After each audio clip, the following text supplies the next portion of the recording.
चले जाएंगे तो फंस जाएंगे। जो डिपार्टमेंट ऑफिस पहुंच गया तो फिर वो यहाँ नहीं आ पाएगा। तो 8 तारीख को अपने घर से जिस तरह से डिपार्टमेंट को निकलते हैं उस तरह से सीधे सीधे यहाँ आ जाना, और अगर डिपार्टमेंट पहुंच गए तो फिर वहां से कोई नहीं निकल पाएगा।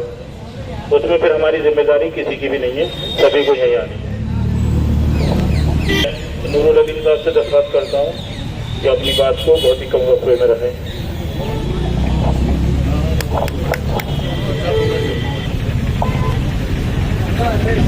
अस्सलाम वालेकुम मेरे भाइयों। भाई ये जो 8 तारीख को स्ट्राइक होने वाली है ये कमेटी का डिसीजन नहीं है, ये डिसीजन आप लोगों का है। जो जीडीएम बुलाई गई थी तो आप लोगों ने जो है स्ट्राइक के लिए यहाँ कहा था, इसलिए इस स्ट्राइक को काम में आप बनाना वो भी आप लोगों का काम है।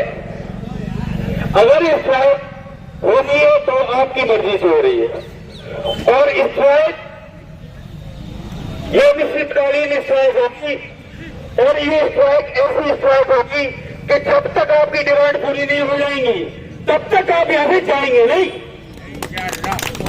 ये समझ लीजिए, रात और दिन 24 घंटे 72 घंटे नहीं, अगर आपको 10 से 15 दिन भी अगर ये स्ट्राइक करनी पड़े तो आपको यहां से पीछे हटना नहीं है। ये समझ लीजिए, क्योंकि स्ट्राइक आपकी मर्जी से हो रही है, ये कमेटी का डिसीजन नहीं है। कमेटी ने आप सब कुछ आपके ऊपर डाल दिया है।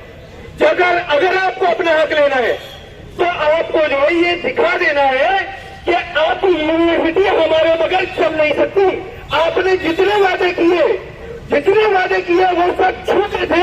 आप झूठ पे झूठ पे झूठ पे झूठ बोलते चले गए, और हमने आपके हर झूठ पे यकीन किया। लेकिन आज जो हम आपसे कहने जा रहे हैं ये सच है कि स्ट्राइक कर रहे हैं, और ऐसे स्ट्राइक करेंगे कि दिखा देंगे तुम्हें कि यूनिवर्सिटी नहीं चल सकती हमारे बगैर। हमें अपना सच दिखा देना है एक एक साथी। और रही बात, आप अपने अपने सेक्शनों में काम करते हो, और हर आदमी अपनी ईमानदारी और जिम्मेदारी से काम करता है। ये रजिस्ट्रार साथी, वीसी साथी और हमारे जितने भी हमारे अधिकारी हैं वो सब जानते हैं, क्योंकि उनके साथ में जितना स्टाफ काम कर रहा है ना, वो 80 से 85% टेम्पररी स्टाफ हम में से है। वो खुद देख लें, झांक के देख लें, अपने सेक्शन में देख लें कि हम कैसे काम करते हैं, कितनी ईमानदारी से काम करते हैं। कभी हमने अपने टाइम में, हमने अपने काम में जो हमने चीज नहीं की है। तो आज जब हमारा कुछ तुमसे देने का वक्त आता है तो आप लोग हमको जो सिर्फ लॉलीपॉप पकड़ा के हमें ऐसे रवाना कर देते हो। हमारे हर डिसीजन को, स्ट्राइक की बात जब सामने आई आपने इसी मेंबर को बुला लिया, आप कहने लगे 12 तारीख में इसी करा देंगे, कि 18 तारीख में इसी करा देंगे, कि 20 तारीख में इसी करा देंगे। मतलब फिर भी झूठ, इससे पहले इसी कराई, आपने एचपीसी की कमेटी बनाई, उसने रिपोर्ट दी, आपने उसमें कोई एक्शन नहीं लिया, और अब आप फिर झूठ पे झूठ बोल रहे हैं। अब बर्दाश्त की हद हो चुकी है, इसलिए अब हम ये अपने, या तो आप 8 तारीख से पहले करा दो जो कुछ भी कराना है, जो भी एचपीसी हमारी फाइनल करा के हमारा रेगुलेशन का जो मैटर है उसको आप हल करा दीजिए। हम कोई स्ट्राइक नहीं करेंगे, हमको स्ट्राइक करना हमारा कोई शौक नहीं है, ये तो मजबूरी है हमारी, जो हमें आप इतना मजबूर कर रहे हो कि बार बार स्ट्राइक पे हमें जाना पड़ता है। आपने जितनी बार कहा हमको, हमारे यहाँ पर इसी मेंबर, हमारे अधिकारी, हमारे यहाँ पर डॉक्टर साहब जो किया है, उन्होंने क्या किया, आप मेडिकल छोड़ दो। हमने जो है आपके कहने पे हमने मेडिकल छोड़ दिया, हमारे वहाँ के लोगों ने हड़ताल नहीं की। क्या आप क्या समझते हो, हमने ये सोचा कि शायद आप हमारी मान जाओगे। हम आपकी हर बात मानते रहते हैं, आप हमारी कोई बात नहीं मानते। हद हो चुकी है इस बात की। क्या हम फिर आपने कहा कि इमरजेंसी, जो हमने दूसरी स्ट्राइक की, इमरजेंसी सर्विस छोड़ दीजिए, हमने फिर भी छोड़ दी। लेकिन अब कुछ नहीं बचेगा। अब ये समझ लीजिए, न इमरजेंसी बचेगी, और यहाँ तक कि आपके घरों में लोटे तक के लिए पानी नहीं बचेगा। आप ये देख लीजिएगा। बस भाइयों, बस मैं आप लोगों से एक बात और ये कहना चाहता हूँ, अपने अपने डिपार्टमेंट, अपने अपने चेयरमैन, जो भी आपके हेड है, उनके हाथ जोड़िए, पैर पकड़िए, उनसे रिक्वेस्ट कीजिए। देखो सर, आज तक हम ईमानदारी से आपके हुक्म पे दिन में बुलाया, रात में बुलाया, छुट्टी में बुलाया, जब भी बुलाया हम हाजिर रहे आपके पास। आपके हुक्म पे हमने एक एक आपकी बलिदानी की है। लेकिन आप हमारा जो हमारे साथ में अनजस्टिस हो रहा है, हमारे साथ नाइंसाफी हो रही है, हमारा रेगुलाइजेशन नहीं किया जा रहा, हमारे जो एक्सटेंशन 7 साल में क्या होते थे उसे काट काट कर 3 महीने का कर दिया, हमारे डीए काट दिए, हमारा इंक्रीमेंट काट दिया, हमारे बच्चों का लाइसेंस काट दिया, हमारे साथ में कितनी नाइंसाफी हो रही है। उसके बावजूद अब तो कम से कम हमें जो है इसी बच्चों को बंद करने का मौका दे दीजिए। आप कम से कम अपने सेक्शन में ये बता दीजिए, आप लोग ये बता दीजिए कि अब हमारा ये स्टाफ काम नहीं करेगा और हम भी आपके साथ में जो है स्ट्राइक करें। हम क्या करें, इतने मजबूर हो चुके हैं, हम बीमार हो चुके हैं, हमारे मेंटली हम डिस्टर्ब हो चुके हैं।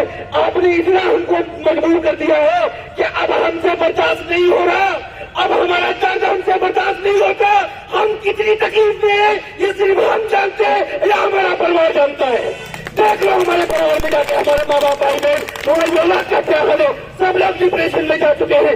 आप अपनी सीटों में बैठ के, अपनी गद्दियों में बैठ के मजे ले रहे हैं और अपनी जो है बनाने के लिए आप कोशिशें कर रहे हैं, लेकिन हमारे बारे में नहीं सोचो। अरे तुम जो हम मजलूम, अरे मेरे मजलूम भाइयों, देखो तुम पाने वाले लोगों, तुम्हें मजलूम में तोड़ लिया था। अल्लाह ताला तुमसे एक एक चीज का हिसाब लेगा। जब तक मौत नहीं होगी तब तक तुम अपनी क्या करते रहोगे। बस मेरे भाइयों, मेरे साथियों, मैं अब आप लोगों से जो मौजूद है उन लोगों से और जो भी ये हमारे भाई लोग जो यूट्यूब पे अपनी वीडियो डालते हैं उनके माध्यम से मैं कहना चाहता हूँ कि करके दिखाना है और स्ट्राइक ऐसी करके दिखानी है अगली बार कि या तो हम नहीं या तुम नहीं।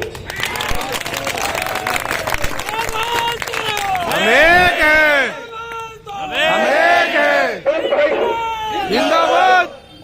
मेरे भाइयों, बस मैं आपसे बस यही एक मेरी रिक्वेस्ट है, बस यही रिक्वेस्ट है।